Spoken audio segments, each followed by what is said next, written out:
Speaker sir, కొంతమంది ఎన్ఆర్ఐస్కి ప్రజాస్వామిక స్ఫూర్తి అర్థము అవగాహన కాదు. మనం ప్రయత్నం చేసినా కూడా వారు తెలుసుకునే ప్రయత్నం చేయరు. ప్రజాస్వామ్యంలో 49కి 0 వాల్యూ ఉంటుంది, 51కి 100% వాల్యూ ఉంటుంది. ఎందుకంటే 51% ఓట్లు 51% నెంబర్ ఉన్న వాళ్ళు ప్రభుత్వాన్ని ఏర్పాటు చేస్తారు. 49% ఉన్నవాళ్ళు ప్రతిపక్షంగా కూర్చొని ప్రభుత్వం తీసుకునే పరిపాలనలో నిర్ణయాలను, శాసనాలను సహేతుకంగా విశ్లేషించి సలహాలు సూచనలు ఇస్తారు. సలహాలు సూచనలు ఒకవేళ ప్రభుత్వము పెడచెవిన పెడితే నిరసనలు, ధర్నాలు, రాస్తారోకలు చేస్తారు. అవసరమైతే ఆమరణ నిరాహార దీక్షలు చేసిన కూడా సందర్భాలు ఉన్నాయి.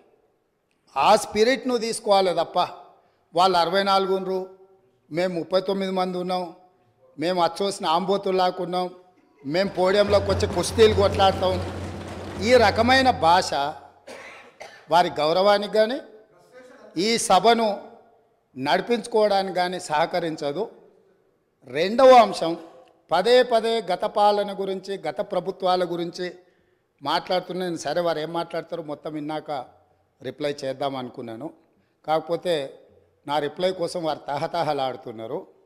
గత పాలనలో యూత్ కాంగ్రెస్ వైస్ ప్రెసిడెంట్గా కల్వకుంట్ల చంద్రశేఖరరావుకు అవకాశం ఇచ్చిందే కాంగ్రెస్ పార్టీ. సింగిల్ విండో డైరెక్టర్గా ఎన్నికల్లో పోటీ చేయడానికి ఇస్తే కాంగ్రెస్ పార్టీ తరఫున నిలబడి ఓడిపోయిందే చంద్రశేఖరరావు. గత పాలనలో ఎంపీగా గెలిపించిందే కాంగ్రెస్ పార్టీ. గత పాలనలో షిప్పింగ్ మినిస్టర్ ఇచ్చిందే కాంగ్రెస్ పార్టీ. ఆ తర్వాత కార్మిక శాఖ మంత్రి ఇచ్చిందే కాంగ్రెస్ పార్టీ.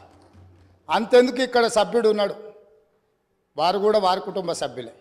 ఎమ్మెల్యే కాకుండానే మంత్రిని చేసి తర్వాత ఎమ్మెల్యేగా ఎన్నిక చేయడానికి సహకరించిందే కాంగ్రెస్ పార్టీ.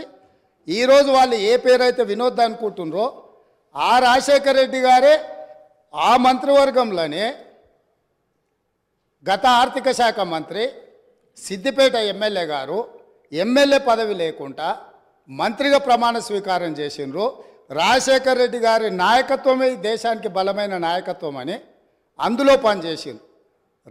మూడవది, పోతిరెడ్డిపాడు పొక్క పెద్దది చేసినప్పుడు కీర్తిశేషులు నాయన్ నరసింహారెడ్డి గారు కడప జిల్లా ఇన్ఛార్జ్ మినిస్టర్. ఆ రోజు కొట్లాడింది పోతిరెడ్డిపాడు మీద కీర్తిశేషులు పి జనార్దన్ రెడ్డి గారు. పోతిరెడ్డిపాడు పొక్క పెద్దది చేసినప్పుడు ఇక్కడ ఉన్నోళ్ళు ఎవరు ప్రాణత్యాగాలు చేస్తామని ఎవరు కొట్లాడలే, ఎవరు మాట్లాడలే. సొంత పార్టీ, సొంత ప్రభుత్వం ఉన్న తెలంగాణ ప్రజల హక్కులను భంగం కలిగించొద్దు, కృష్ణానది జలాలలో మా వాటా మాకు ఉండాలి, మా వాటాను ఎవరు తీసుకెళ్ళినా మేము ఒప్పుకోమని కొట్లాడింది ఆనాటి నాయకుడు పి జనార్దన్ రెడ్డి గారు మాట్లాడినారు తప్ప వీళ్ళు కాదు.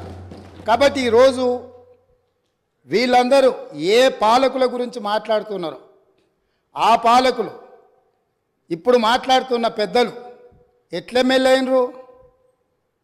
వాళ్ళ తండ్రి గారి గురువైన చంద్రబాబు నాయుడు గారి పార్టీతో పొత్తు పెట్టుకుంటే ఆ పార్టీ మద్దతుతో ఆ కండువ కప్పుకొని సిరిసిల్లలో కష్టపడి పనిచేసి నిర్మించుకున్న చీమలు పెట్టిన పుట్టలో పాములు దూరినట్టు కేకే మహేందర్ రెడ్డి అక్కడ పార్టీని నిర్మించుకొని తెలంగాణ ఉద్యమంలో పాల్గొని తెలంగాణ ఉద్యమంలో ముందు భాగం నుండి నిలబడి కొట్లాడితే ఎన్ఆర్ఐ అంటే నాన్ రిలయబుల్ ఇండియన్ కింద మేనేజ్మెంట్ కోటాలో ఇక్కడికి వచ్చి టికెట్ తీసుకొని అక్కడ ఆ కేకే మహేందర్ రెడ్డి గారిని అన్యాయం చేసి ఈరోజు ఇక్కడికి వచ్చిండ్రు. కాబట్టి ఈరోజు గతం గురించి అధ్యక్ష, ఒకవేళ మా మిత్రులకు వాళ్ళకు అంతగా గతం గురించి చర్చించాలనే ఆలోచన ఉంటే ఒకరోజు మొత్తం తమరు సమయం ఇవ్వండి.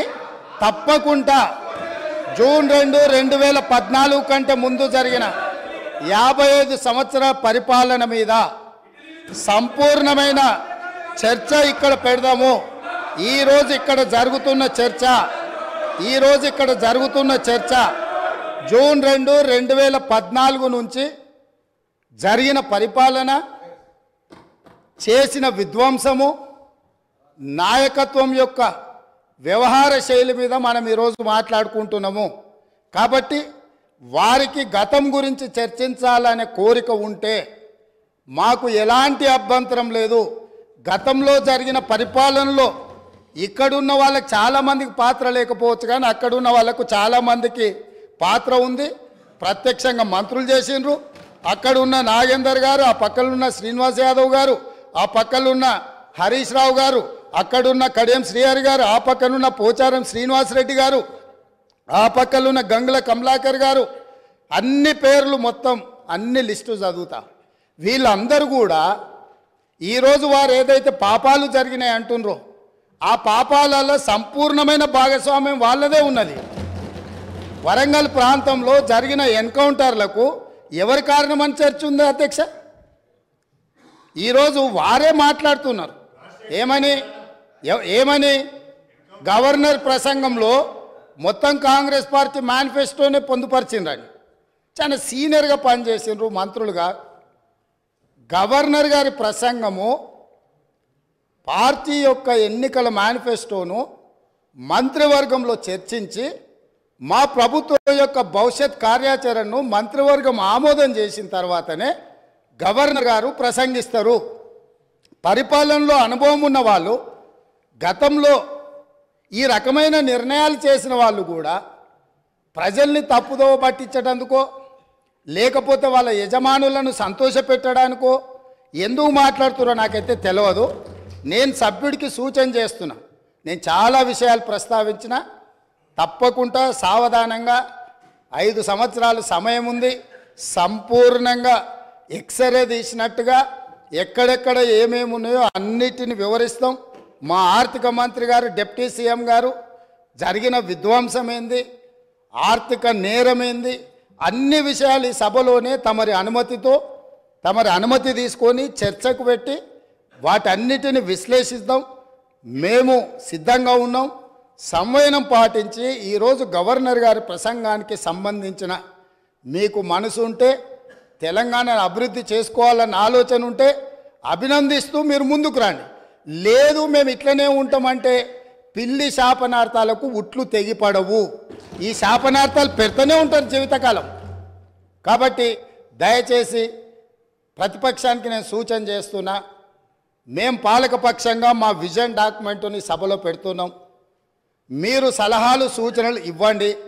సహేతుకమైన సలహాలు సూచనలకు ఎప్పుడు మేము సిద్ధంగా ఉన్నాము. ఎందుకంటే ప్రతిపక్షాలను గౌరవించడం అనే సాంప్రదాయం కాంగ్రెస్ పార్టీకి మొదటి నుంచి ఉంది, ఇప్పుడు కూడా ఉంది. ఆ సాంప్రదాయాన్ని కొనసాగిస్తామని మీ ద్వారా వారికి తెలియజేయదలుచుకున్నాం.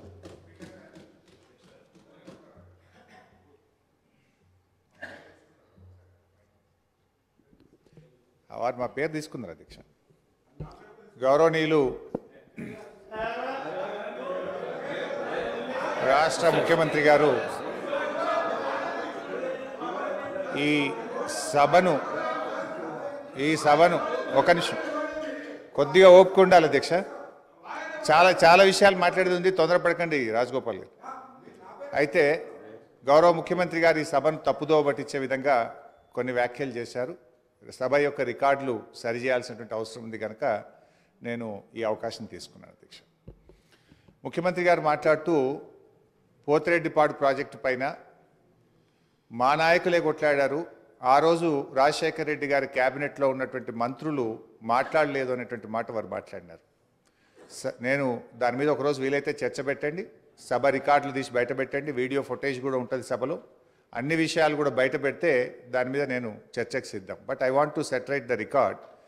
ఆ రోజు రాజశేఖర్ రెడ్డి గారి క్యాబినెట్ నుంచి మేము 6 మంత్రులం 14 నెలలకే మేము రాజీనామా చేశాము. మేము రాజీనామా చేసినప్పుడు చెప్పే 6 కారణాలు, అందులో మొట్టమొదటి కారణం అక్రమంగా పోతిరెడ్డిపాడు ప్రాజెక్టును పొక్కగొట్టి మా తెలంగాణకు దక్కాల్సిన కృష్ణా నదీ జలాలను రాయలసీమకు తరలించకపోతున్నందుకు నిరసనగా ఈ క్యాబినెట్ నుంచి మేము వైదొలుగుతున్నాము. తెలంగాణను ముంచి పులిచింతల ప్రాజెక్టు కట్టి ఆంధ్రాకు నీళ్లు మళ్లించే పులిచింతల ప్రాజెక్టును ఆపకపోవడం వల్ల మేము ఈ కేబినెట్ నుంచి వైదొలుగుతున్నాము. 610 జీవో అమలు చేయడంలో నిర్లక్ష్యం కారణంగా మా తెలంగాణ పిల్లలకు ఉద్యోగాలు దక్కే విషయంలో మా మాట తప్పుతున్నందుకు నిరసనగా ఈ కేబినెట్ నుంచి మేము వైదొలుగుతున్నాము. నక్సలైట్లతో చర్చల పేరిట చర్చలు జరిపి ఎన్కౌంటర్లు చేస్తున్నారు. ఆ ఫేక్ ఎన్కౌంటర్లు జరుగుతున్నాయి కనుక మేము రాజీనామా చేస్తున్నాము. ఇట్లా ఒక 6 కారణాలు ఇదే సభలో చెప్పాం. బయట చెప్పి మేము ఆ రోజు రాజీనామా చేస్తామనేటువంటి విషయాన్ని సభ ద్వారా గౌరవ ముఖ్యమంత్రి దృష్టికి మీ దృష్టికి తెస్తున్నాను. రెండో విషయం, ఇదే సభలో అదే పోడియం దగ్గర మీరు రికార్డులు తీయండి. నా చేతిలో ప్లే కార్డ్ మేము ఆ రోజు ఉన్న మా పద్మారావు గౌడు శాసనసభ్యులం పోతిరెడ్డి ప్రాజెక్టును వెంటనే ఆపాలని చెప్పి 45 రోజులు మొత్తం బడ్జెట్ సెషన్ మొత్తం పోతిరెడ్డి ప్రాజెక్టు ఆపాలని మేము అక్కడి నుంచి కీర్తిశేషులు పీజేఆర్ గారు ఒక్కడు కాంగ్రెస్ పార్టీ నుంచి ఇక్కడి నుంచి కొట్లాడిండ్రు ఒక్కడే. ఆ రోజు మంత్రులుగా ఉన్న చాలా మంది పెదవులు ముచ్చుకొని ఇక్కడ కూర్చున్నారు తప్ప ఆ రోజు మాతో గొంతు కలిపింది ఒకే ఒక్కడు పీజేఆర్. ఆ పీజేఆర్ తనయుడు విష్ణువర్ధన్ రెడ్డి కూడా ఈరోజు మాతోనే ఉన్నాడు. రెండో విషయం I would like to clarify. నేను విషయాల్లో చర్చలకు పోతే చాలా చెప్పాలి కానీ just I'm trying to give the clarification. ఇది ముఖ్యమంత్రి గారు చెప్పిన పోతిరెడ్డిపాటి విషయం. రెండో విషయం, ముఖ్యమంత్రి గారు మాట్లాడుతూ నేను శాసనసభ్యుడు కాకుండా మంత్రి చేసిన ఘనత కాంగ్రెస్ పార్టీది అని వారు మాట్లాడినారు. ఆ కాంగ్రెస్ పార్టీని అధికారంలో తెచ్చిన ఘనత టీఆర్ఎస్ పార్టీది. ఆ రోజు చంద్రబాబు నాయుడు గారు తెలుగుదేశం హయాంలో వీరు ఓడిపోయి కనీసం ప్రతిపక్ష హోదా దక్కకుండా పూర్తిగా దిగజారిపోయినటువంటి కాంగ్రెస్ పార్టీకి జీవం పోసింది కేసీఆర్ గారు, టీఆర్ఎస్ పార్టీ. ఎందుకంటే నేను ఆ రోజు ప్రణబ్ ముఖర్జీ గారితో హిమాచల్ భవన్లో చర్చలు జరిగినప్పుడు కీర్తిశేషులు వెంకటస్వామి గారు, గౌరవనీయులు మాజీ ఎంపీ సురేందర్ రెడ్డి గారు, కేసీఆర్ గారు, ఆలే నరేంద్ర గారు, నేను ఆ చర్చల్లో ఉన్నాను. కేసీఆర్ గారు ఆ రోజు మాట్లాడుతూ ఆ అలయన్స్ చర్చలు జరిగినప్పుడు తప్పకుండా ఈ రాష్ట్రంలో కాంగ్రెస్ పార్టీ అధికారంలోకి తెస్తాం, దేశంలో కూడా అధికారంలోకి వస్తుందంటే ఆ రోజు ప్రణబ్ ముఖర్జీ గారు మాజీ రాష్ట్రపతి గారు అన్న మాట I was part of the discussion. Chandrasekhar garu మీరు అన్నట్టు నిజంగా కాంగ్రెస్ పార్టీ అధికారంలోకి వస్తే నువ్వు నా ఇంట్లో కూర్చొని తెలంగాణ రాష్ట్రం తీసుకొని పో, నిజంగా అధికారంలోకి వస్తుందా అని ఆయన అన్నారు. ఆ రోజు మేం పొత్తు పెట్టుకోవడం వల్లనే ఆ రోజు కాంగ్రెస్ పార్టీ అధికారంలోకి వచ్చింది తప్ప మీరేదో గెలిస్తే మాకు పదవులు ఇచ్చారు కాదు. మేము కాంగ్రెస్ పార్టీకి భిక్ష పెట్టినాం, మేము కాంగ్రెస్ పార్టీని అధికారంలో తేవడానికి ఆ రోజు సహకరించమనే విషయాన్ని గుర్తు చేస్తా ఉన్నాం. అధ్యక్ష, కేసీఆర్ గారి గురించి కూడా వారు మాట్లాడినారు. Just I'm trying to set right the record. నేను స్పీచ్ ఇవ్వడం లేదు, స్పీచ్ ఇచ్చినప్పుడు నేను ఇంకా చాలా విషయాలు చెప్తా. ఓన్లీ రికార్డ్ సెట్ రైట్ చేసే ప్రయత్నం చేస్తున్నా. వారు ఏం మాట్లాడినారంటే కేసీఆర్ గారిని మేము ఎంపీ చేసినామని చెప్పి మాట్లాడుతున్నారు. కేసీఆర్ ఆ రోజు కాంగ్రెస్ పార్టీతో పొత్తు పెట్టుకున్నప్పుడు కేసీఆర్ గారి గురించి ఒకటే విషయం చెప్పి నేను ముగిస్తే అధ్యక్ష. ఓన్లీ వన్ మినిట్ అధ్యక్ష. ఆ రోజు 1 minute అధ్యక్ష. Only I'm trying to set right the record. నేను స్పీచ్ ఇవ్వట్లేదు, రికార్డు కరెక్షన్ మాత్రం. ఒక్కటే నిమిషం అధ్యక్ష, సీనియర్ శాసనసభ్యులు ఒక్కటే నిమిషం అధ్యక్ష. I will take only 1 minute. 1 minute అధ్యక్ష. ఆ రోజు నిజంగానే కేంద్రంలో ఆ రోజు కాంగ్రెస్ పార్టీ అధికారంలోకి వచ్చినప్పుడు సోనియా గాంధీ గారి అధ్యక్షంలో యూపీఏ సమావేశం జరిగింది. ఆ యూపీఏ సమావేశంలో సోనియా గాంధీ గారు కేంద్ర మంత్రివర్గంలో కేసీఆర్ గారిని చేరమన్నప్పుడు కేసీఆర్ గారు ఒక మాట చెప్పారు.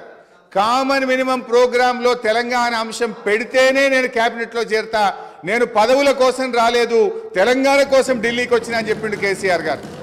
ఆ రోజు కామన్ మినిమం ప్రోగ్రాంలో పెట్టి ఉభయ సభలను రాష్ట్రపతి గారు ఉద్దేశించిన సభలో రాష్ట్రపతి గారు తెలంగాణ రాష్ట్ర ఏర్పాటును సంప్రదింపుల ద్వారా చేస్తామని చెప్పించింది కేసీఆర్ గారు. ఆ రోజు షిప్పింగ్ పోర్ట్ఫోలియో ఇస్తే అధ్యక్ష,